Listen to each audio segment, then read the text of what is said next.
So முதல்ல இந்த motivation அப்படிங்கிற ஒரு விஷயம் இருக்கலாமா, அது ஏன் தேவைங்கிறத நான் சொல்லிடுறேன், நல்லா புரிஞ்சுக்கோங்க.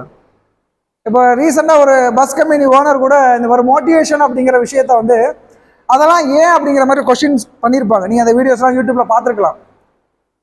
மோட்டிவேஷன் அப்படிங்கிறது இங்கே நின்று ஒருத்தர் பேசுறது மட்டும் கிடையாது, புரியுதுங்களா?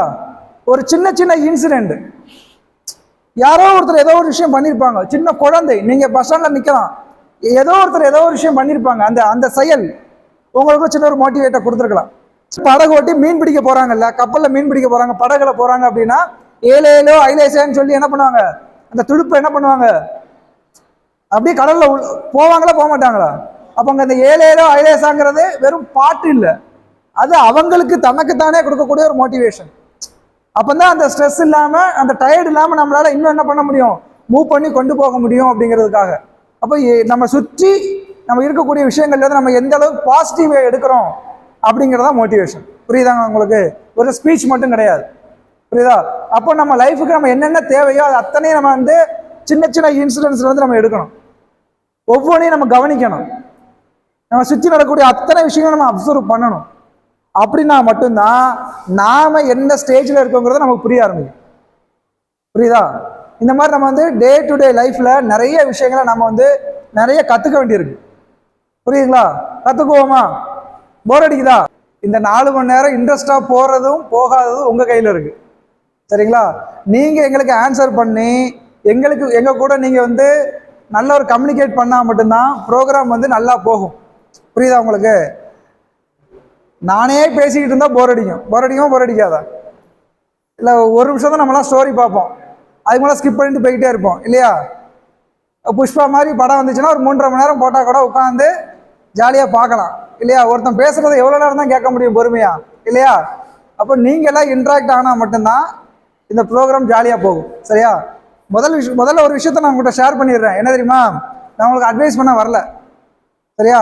நீங்கள் எல்லாம் இப்போ 12th 10th இருக்கீங்க, உங்கள் பேரண்ட்ஸு டீச்சர்ஸு எல்லாரும் உங்கள் ரிலேட்டிவ் எல்லாரும் என்ன சொல்லியிருப்பாங்க, ரொம்ப முக்கியமான டைமில் இருக்கீங்க, பப்ளிக் எக்ஸாம் வரப்போகுது, ரொம்ப கவனமாக படிக்கணும் அப்படின்ட்டு உங்களை வந்து ரொம்ப ரொம்ப ரொம்ப அட்வைஸாக பண்ணி உங்களுக்கு ரொம்ப போர் அடிச்சிருங்க, எப்பா சாமி ஆளை விட்றா அப்படின்ட்டு இருந்திருப்பீங்க, அப்படி தானே?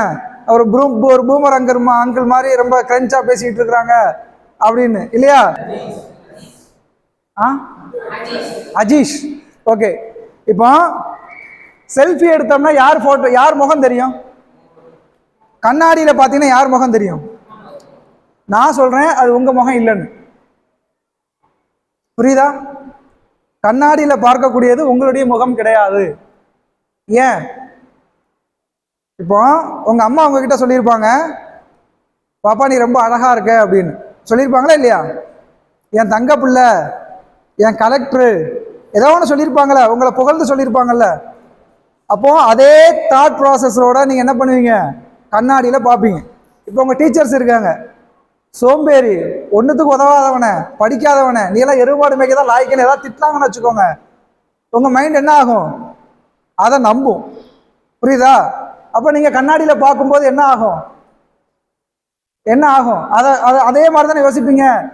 அவன் எனக்கு எதுவுமே வராது, எனக்கு உங்களை பத்தி புகழ்ந்து சொல்லி நல்லதா 4 விஷயம் சொல்லியிருந்தாங்க, அதை நீங்க நம்பியிருந்தீங்க அப்படின்னா அந்த கண்ணாடியில பார்க்கும்போது ஒரு கான்ஃபிடன்ஸ் லெவல் உங்களுக்கு கிடைக்குமா கிடைக்காதா? அதுவே யாராவது உங்களை திட்டாங்களோ இல்லை உங்களை யாராவது ஒரு ஹர்ட் பண்ற மாதிரி பேசிட்டாங்களோ அந்த மாதிரி ஒரு ஃபீலோட நீங்க கண்ணாடியில பார்க்கும்போது உங்கள் முகமே உங்களுக்கு சோகமான முகமாகவோ இல்லை உங்களுக்கு ஒரு சேட்னஸ் வருமா வராதா? வரும் இல்லையா? அப்போ உங்களை சுற்றி இருக்கிறவங்களுடைய தாக்கம் உங்களுக்கு வருதா, உங்களுக்குள்ள வந்து நிக்குதா? இதை தாண்டி நீங்க யாருன்னு உங்களுக்குள்ள கண்டுபிடிக்கிறது தான் என்னது, யுவர் மைண்ட். நம்ம பிஹெச்டி இடம் முடிச்சிடலாம்பா, பிஹெச்டி இடம் முடிச்சிடலாம். பிஹெச்டி முடிச்சதுனாலேயே நான் இன்டெலிஜென்ட் ஆயிட முடியாது, புரியுதா? நான் ஒரு சூழ்நிலையை சமாளிக்கும் திறன் எனக்குள்ள இருந்தா தான் நான் வந்து என் புத்தியை வந்து வேலை செய்யுதுன்னு அர்த்தம். அந்த இடத்துல நான் சக்காய் நின்றுட்டேன் அப்படின்னா நான் பிஹெச்டி முடிச்சுமே எனக்கு என்னது கிடையாது, பிரயோஜனம் கிடையாது, புரியுதுங்களா? ஸோ நம்மளுடைய புத்தியை வந்து நம்ம எந்த அளவுக்கு யூஸ் பண்றோம் அப்படிங்கிறதான் நம்மளுடைய லைஃப் இருக்கு, புரியுதுங்களா உங்களுக்கு? யூஸ் இட் ஆர் லூஸ் இட்னு ஒரு விதி இருக்கு, தெரியுமா உங்களுக்கு? ஒன்று பயன்படுத்து, இல்லைன்னா இழந்து விடு. புரியுதா? லண்டன்ல ஒரு ஆராய்ச்சி பண்றாங்க. அங்க இருக்கக்கூடிய டாக்ஸி வந்து டிரைவரா லைசன்ஸ் அப்ளை பண்ணணும் அப்படின்னா நிறைய கண்டிஷன்ஸ் இருக்கு. அப்போ அதில் கொஞ்சம் பேரை செலக்ட் பண்ணி அங்க இருக்க டிரைவரா ஏற்கனவே இருக்கக்கூடியவங்க டிரைவரா இருக்கக்கூடியவங்கள ஒரு 20 பேரை வச்சு அவங்க ஒரு ஆராய்ச்சி பண்றாங்க. அந்த ஆராய்ச்சி பண்ணும்போது அவங்களுடைய மூளையின் செயல்திறன் ரொம்ப அபரிவிதமா இருந்துச்சாம். ஏன் அப்படின்னா அந்த லண்டன்ல இருக்கக்கூடிய அத்தனை சந்து பொந்துமே அவனுக்கு வந்து ஃபிங்கர் டிப்ல இருக்கும். ஏதோ ஒரு ஆராய்ச்சி பண்ணி ஒரு முடிவை கொண்டு வந்திருக்கிறாங்க. நம்ம ஏன் லண்டன் வரைக்கும் போகணும்? ஒண்ணுமே இல்லை, நம்ம அண்ணாச்சி கடையை எடுத்துக்குவோம். அண்ணாச்சி கடையில அவங்க பில்லு போடுறத பார்த்துருப்பீங்க. டக்கு டக்கு டக்கு டக்கு டக்கு டக்குன்னு பில்லை போட்டு கால்குலேட் பண்ணி கூட்டி நீங்க கால்குலேட்ல அடிக்கிறதுக்குள்ள அவங்க என்ன பண்ணுவாங்க, டோட்டல் போட்டுருவாங்க. புரியுதா உங்களுக்கு? அந்த பிராக்டிஸ் தொடர்ந்து அவங்க அந்த மூளையை வந்து அந்த கணக்கில் செலுத்துறதுனால அந்த கணக்கு வந்து அந்த கூட்டல் கணக்கு வந்து அவ்வளோ ஈஸியாக உங்களுக்கு வந்துடும். புரியுதா உங்களுக்கு? ஸோ இந்த மூளையை வந்து நீங்க எவ்வளவுக்கு எவ்வளவு யூஸ் பண்றீங்களோ அவ்வளவுக்கு அவ்வளவு இந்த மூளை என்ன பண்ணும், உங்களுக்கு 1000 கம்ப்யூட்டருக்கு சமம் தானே இந்த மூளை. எத்தனை ஏஐ டெக்னாலஜி வந்தாலும் நான் இங்கிருந்து செய்கை காட்டுறதுனாலே நீ அண்டர்ஸ்டாண்ட் பண்ணிக்க மாட்டியா? என்னுடைய முகம் ரியாக்ஷனை வச்சே நான் என்ன யோசிக்கிறேன்னு தெரியுமா தெரியாதா? தெரியலையா?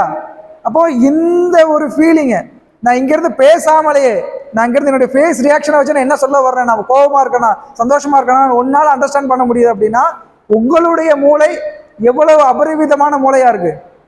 புரியுதா? இதை வந்து எத்தனை ஏஐ டெக்னாலஜி வந்தாலும் இதை அண்டர்ஸ்டாண்ட் பண்ணிக்குமா? அது பண்ணிக்காது இல்லையா?